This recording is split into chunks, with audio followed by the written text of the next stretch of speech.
Walking gives more energy than it takes. It's as easy as falling forward makes. Thoughts come clear, cares fade, alertness tingles, life's spirit whispers one along, wide awake. Hear the markers to signal our faint path. The Persian flask and 2 green fairy lamps flanked by petunias whose sums grant the math. From green to blue your chameleon clothes change, while you factor in Victorian pots, your blue-blonde hair evermore rearranged. The vase and the flagon winked straight away, you now back to blonde, sporting lighter clothes as we pass on through the magical archway.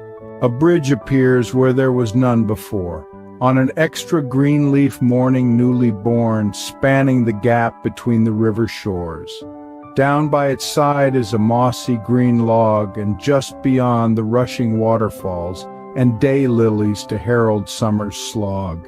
Here more lamps and swans on our forest walk, past an old palace toward sunlit uplands after this pure pond and its reedy stalks.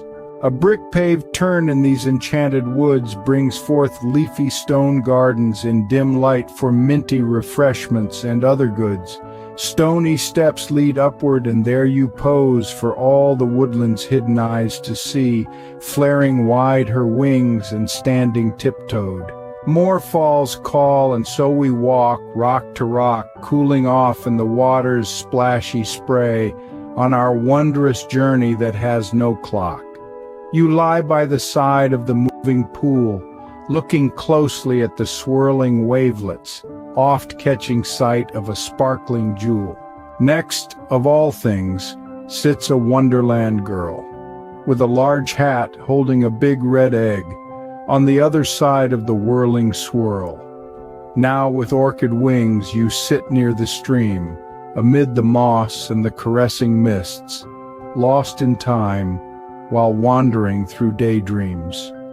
Within the rocks a lime-green cave is carved, where jewels and a golden vase are stored, with the urn that Keats wrote an ode upon.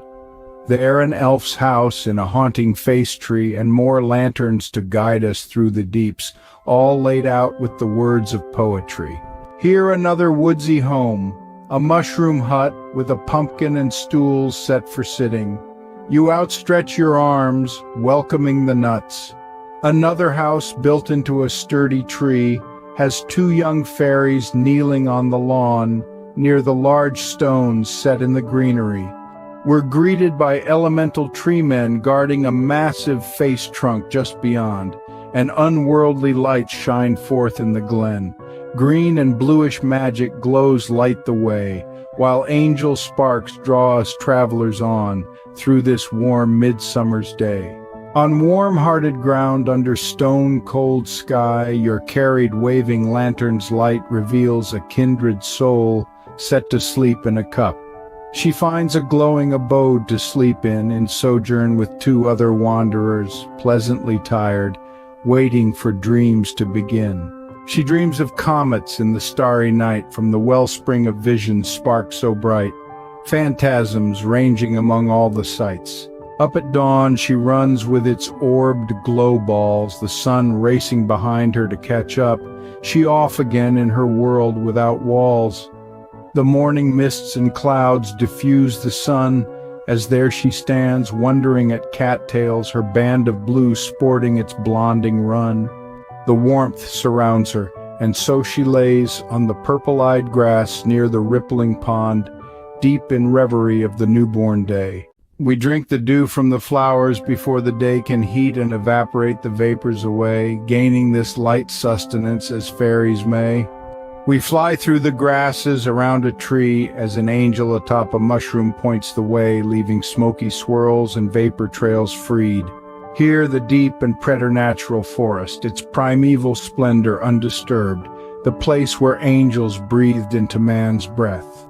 Here a stream that we will make an ocean, through us growing small by quickly shrinking to ride the waves and crests with emotion.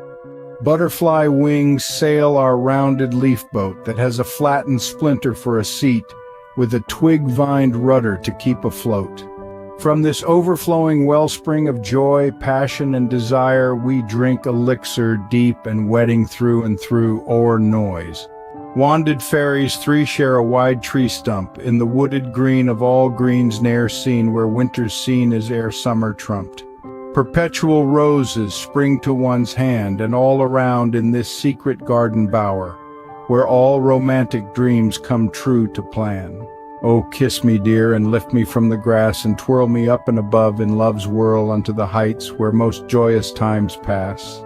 In this unknown castle we wine and dine, then step out onto the balcony ledge, noting the waterfalled lake and the pines. Our odyssey continues past a well on slate stones to where giant flowers sprout, through deep enchanted lands where beauties swell.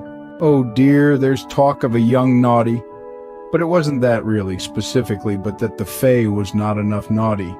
Two lithe and barely dressed fairlings introduce butterflies to the blossoming flowers sown, so that thus they help them to reproduce.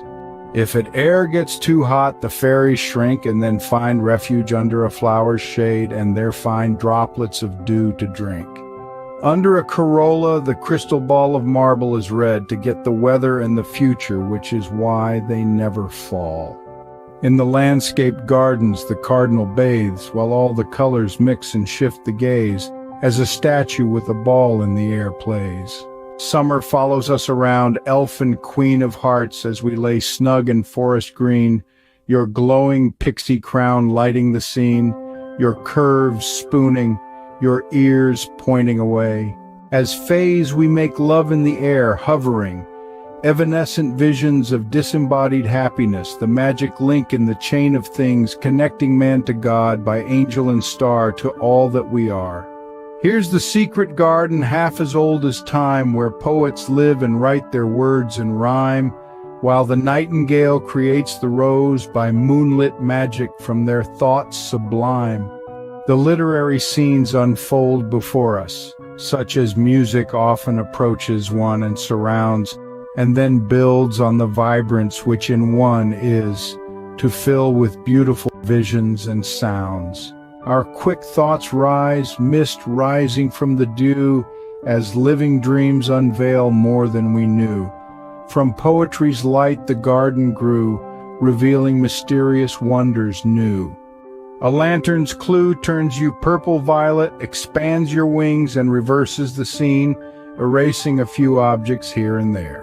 A half-good, half-bad guardian says stop, that it is the Queen's magic mountain land.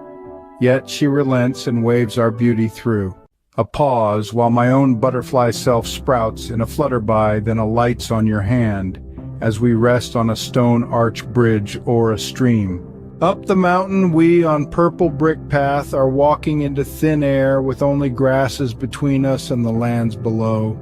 The green-haired queen welcomes us travelers. Come, you walk the road that all must enjoy. What do you seek of your passage, my dears? We seek the here and now, nothing more. And so you have done well in arriving here. We have a grand festival going for. Fairies dance and fly on the mountaintops to celebrate not anything at all, but that of being, life, and moving lots. Singers range and stand atop elven huts on mushrooming stools, belting out the hits for all to hear and the dancers to follow. The fairies bathe in a pond of potions, ensuring their skins to be everlasting, pure and deep, enhancing beauty's notions. Fairies naked swim to better their selves purify, in this land where timeless beings beautify, where ideals flourish high in the sky. In the glacial lake there's a special plunge, for here is the purest water known on earth, the liquid that washes mortal worries away. Evening bells ring in parties and social talk, lit by lanterns hanging from the branches, where they walk the talk and talk the walk. An enchantress juggles the moon in rhyme, sitting on a rock in the magical land, where lilacs and daisies grow at the same time. At the stairs to sleep, a ballet is performed, on the grass with plenty of footed point, with jazz, tap, lyrical and others formed. They're ready for sleep in warm cave portals that have green and leafy floors to cushion their nights resting, along with flower petals. The nightmare and her foal are both banished to the brightest parts of sky, where they all can but learn and grow from the wisdom of a child. Now the aches and pains of the day can be swept away on this greensward at night, infused by the light of eternity. We life travelers bask in the moonlight, preparing for the flight of weariness through the subconscious, restorative might. The full moon brings its light to the night and to the sea on the waves at the shore, dimming even the watchtower's giant light. Fairies head for the well of sleep and delight, on the phosphorescent soft grasses pillows, here in the fabulous land of good and right. I bid you rest under the stars and the moon, says the queen, to all of you in between as sleep circles close in to let you swoon. Dawn brightens the lake while the skies are yet purple and washes over us with that feeling that a new day has just begun its fun. Fairies welcome the birds who are already up, rising to the glow of the east from sleep in the glorious half-light of twilight dawn. We fly down the mountainside, a dream's truth, over ponds and grasses grown from the valley fertile from the rivulets sown by the mountain. Up and over through the misty vapors we wing into the here and now of this day in which everything is possible for. The slopes level into meadows of bouquets as quickly we ramble through rock and field, becoming and joining with every living thing. The flowers roll unto a village in utopia on a stream where a young lady stands firm upon a green grass platform jutting out. There's a ferry near an opening in tree with wooden planks being to walk by, all under the rays of the sun's majesty. There's a lively playground of shroom stools amid rocks, plants, flowers, grasses, and trees for those in recess from the fairy schools. At the base of the falls we meet a water nymph with webbed feet, fins, and scaled legs, but otherwise a fairy through and through, and twins sitting amid scattered leaves who are early autumn fairies leaving. Oh, how does the summer pass so quickly, geez. Within a week, the leaves flutter down more as a butterfly fairy sits against a tree in the presence of the main autumn fairy. A broomer next appears, sweeping a patio with every tree about her scene being orange, which is an even brighter color in fairyland.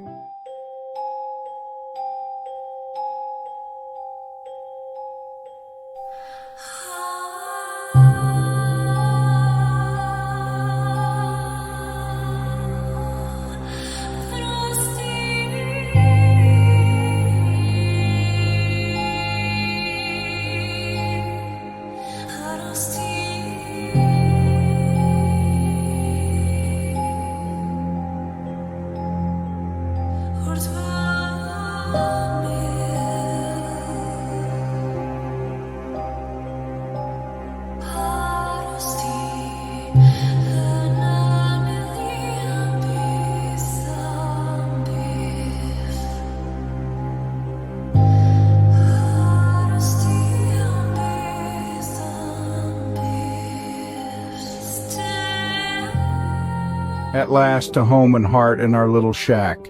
Did we get where we wished to go, we thought? Yes, it was the journey, not the destination.